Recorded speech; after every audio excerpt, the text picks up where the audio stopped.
The launch of Soccology, my book, which is the psycho and emotional elements of football. It's just opening up football to kind of make people aware of the intelligence needed to be an elite player, but also the well-being side, the mental health side, how they make players feel, and that has a massive part on how they perform. Footballers are people that's often forgotten. They are people that have a talent, and this book is really about how to make the best of them and how mental aspects affect their performance on the pitch.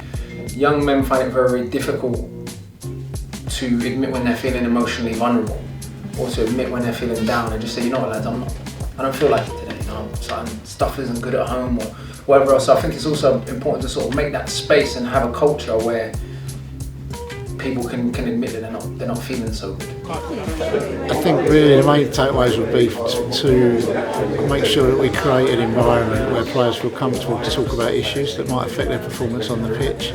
But actually, if we don't deal with issues off the pitch, then it affects performance. And the challenge as always is to make this not seen as the woolly part of the game, but an essential part of the game in which to get the best of the potential out of players. How do we make them more socially responsible? How do we make them care for their own mental health and well-being? They're all factors that are really important if we're going to get players to perform at the highest level.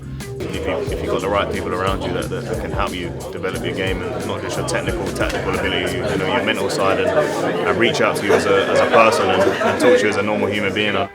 Because we're seeing these people as players or as a cog in this machine, we're not actually looking after them. Football careers don't happen in isolation, but they're really a reflection of everything else that happens to normal people like you and I. So what it shows you is if you give these people love and you give them some form of support, they can literally skyrocket.